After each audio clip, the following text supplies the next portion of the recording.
Hi friends, எல்லோரும் எப்படி இருக்கீங்க? நல்லா இருக்காங்கன்னு நினைக்கிறேன். இது வந்து துபாய் ஃபெஸ்டிவல் சிட்டி நாங்கள் எடுத்திருந்தோம். அங்கே வந்து எவ்ரி டே ½ ஒன்ஸ் வந்து நைட் டைம் மட்டும் 6 o'clock 6:30 7 o'clock 7:30 அந்த மாதிரி டைமில் இந்த மாதிரி விஷுவலேஷனாக லைட் வித் வாட்டரோட பார்க்க வந்து இந்த விஷுவல் வந்து செம்மையாக இருக்கும். ஸோ அதுக்காக நாங்கள் போயிருந்தோம் அதை பார்க்குறதுக்காக. ஸோ நீங்களே பாருங்கள், அந்த வாட்டரில் வந்து விஷுவலேஷன் என்னென்னலாம் வருது. சேவை வரும், யானை வரும், ஒரு பொம்மை மாதிரியான ஒரு விஷயம், அந்த மனுஷன் மாதிரியே அந்த கார்ட்டூன் வரும். அதை பார்க்க வந்து டிஃப்ரெண்ட்டாக இருந்தது. என் பொண்ணு பார்த்திங்கன்னா பயங்கரமாக என்ஜாய் பண்ணாப்புல. எல்லாத்தையுமே பார்த்துட்டு, அம்மா இது என்னதும்மா, அது என்னதும்மா, அப்பா அது என்னதுப்பா, இது எப்படிப்பா அப்படி வருது, தண்ணி எங்கேருந்துப்பா வருது, கார்ட்டூன் எங்கேருந்துப்பா வருது, எல்லாமே அடுத்தடுத்து கொஷின் கேட்டுகிட்டே இருந்தாப்புல. பயங்கரமாக கொஸ்டின் ரைஸ் பண்ணாப்புல. ஸோ இதெல்லாம் அவள் வந்து ஃபஸ்ட் டைம் பார்க்குறா. ஸோ அதனால் அவளுக்கு பயங்கர என்ஜாய்மெண்ட்டாக இருந்துச்சு. அவளோட விஷுவலேஷனே அப்படியே எக்ஸைட்மெண்ட்டோடு பார்த்துட்டு இருந்தா. சூப்பராக இருந்தது. நாங்கள் மட்டும் இல்லை, நிறையா பேர் அங்கே வந்து இதை பார்க்குறதுக்காகவே ஸ்பெசிஃபிக்காக இந்த மாதிரி லைட்டிங்ஸை வந்து பார்க்குறதுக்காக நிறையா பேர் வந்திருந்தாங்க. மேக்ஸிமம் ஃபேமிலிஸ் ஃபுல்லாக அந்த குட்டி குட்டி குழந்தைங்களாம் தூக்கி வச்சுக்கிட்டு இங்கே போகிற அங்கே போகிற அப்படின்ற மாதிரி சொல்லிகிட்டு இருந்தாங்க. பார்க்க அழகாக இருந்தது.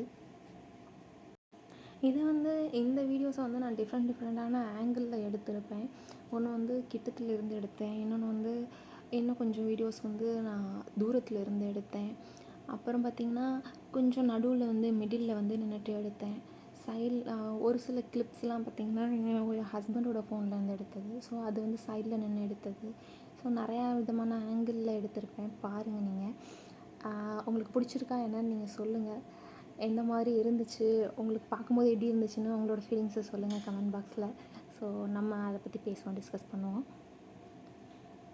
அங்கே பார்த்திங்கன்னா குழந்தைங்கள என்கேஜ் பண்ணுறதுக்காண்டி நிறையா பலூன்ஸ்லாம் இருந்தது. நம்ம ஊரில் எப்படின்னாக்கா இந்த திருவிழாலலாம் நம்ம 100 ரூபீஸ்க்கு நம்ம வாங்குவோம். 100லேருந்து 150 தான் இருக்கும், அவ்வளோதான் இருக்கும். பட் இங்கே பார்த்தீங்க அப்படின்னா அந்த ஒரு பலூனே கிட்டத்தட்ட இந்த லைட்லாம் வச்சுருக்கோம்ல ஸ்டிக் மாதிரி நீளமாக. ஸோ அந்த ஒரு பலூனே 50 கிராம்ஸ். நாங்கள் அப்படியே ஷாக் ஆகிட்டோம். ஸோ அந்த மாதிரிலாம் வச்சுருந்தாங்க. என் பொண்ணு வேறு எனக்கு இதுதான் வேணும், எனக்கு வாங்கி தந்தாலே தாங்கன்னு ஒரு அழுகாண்டோம். வேறு வழி இல்லாமல் அப்புறம் வாங்கி கொடுக்குற மாதிரி ஆகிடுச்சு. அதுக்கப்புறம் பார்த்திங்கன்னா இந்த இது மாதிரி ஒரு பஸ் மாதிரி அதில் ஏறி சும்மா ஒரு ரவுண்டிங் போகிற மாதிரி ஜஸ்ட்டு. ஸோ அது பார்த்திங்க அப்படின்னா அதுக்கும் ஃபீஸ் வந்து $50 இருந்துச்சு. பீச் எல்லாமே 20, 25, 30 அந்த மாதிரி இருந்தது. குழந்தைங்க கூட போனீங்க அப்படின்னாக்கா பயங்கரமாக இருந்தது. நல்லா இருந்துச்சு. நம்மளுமே நேச்சுரல்லாம் பார்க்கும்போது நல்ல ஒரு பீஸ்ஃபுல்லாக இருக்கும், ஒரு ரிலாக்ஸிங்காக இருக்கும். புதுசாக அப்படியே நம்ம தண்ணியை கொடுத்த மாதிரி ஒரு ஃபீல் வருது. தண்ணி நிறைய எனக்கு புதுசாக பார்க்கும்போது அந்த எக்ஸைட்மெண்ட்டோடு அப்படின்னால அது பீஸ்ஃபுல்லாக இருக்கும். லைட்டிங் ஷோலாம் பார்த்து முடிச்சுட்டு அதுக்கப்புறம் மாலையில் போயிட்டு நாங்கள் ஃபுல்லாக எல்லாமே சுற்றி பார்க்கும்போது அதை எங்களுக்கு ஏதாவது வேணும் வீட்டுக்கு சுற்றி பார்த்துருக்காங்க. ஃபஸ்ட்டு விண்டோ ஷாப்பிங் தான் பண்ணிகிட்டு இருந்தேன். அதுக்கப்புறம் சாப்பிட்டுட்டு ரிட்டர்ன் வீட்டுக்கு வந்துச்சு.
Sabah